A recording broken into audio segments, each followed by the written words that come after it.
জয় Shrikrishna everyone, আমি শুক্লা। আজ কিছু কথা শেয়ার করি। ছোটোবেলা থেকেই আঁকার প্রতি একটা নেশা ছিল, কিন্তু বাড়ির লোক কখনো সাপোর্ট করেনি। বলেছিল তুমি যেটা করছো সেটাই করো। আমার লাইনটাই অন্য ছিল, আমার লাইনটা ছিল ডিফেন্স লাইনে। আমি ভেবেছিলাম আমি পুলিশ হব বা অন্য কিছু আদার্স, যাই হোক। কিন্তু ছোটোবেলা থেকে আঁকার প্রতি একটা নেশা ছিল। স্কুলে ড্রয়িং কম্পিটিশন হতো, সেখানে নাম দিতাম। পারতাম আর না পারতাম তাও নাম দিতাম। স্কুল থেকে বাড়ি ফিরে দাদার ড্রয়িং বুক নিয়ে বসে পড়তাম, অবিকল আঁকার চেষ্টা করতাম, কিন্তু পারতাম না।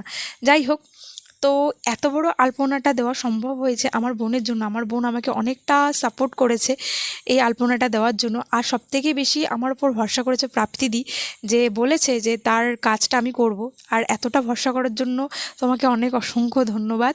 আর এই এত বড় আলপনাটা কেমন লেগেছে তোমাদের আমাকে কমেন্টে জানাবে। পুরোপুরি নিজের মনের মতো করে সাজিয়ে তুলেছি তার বিয়ের আসরটা।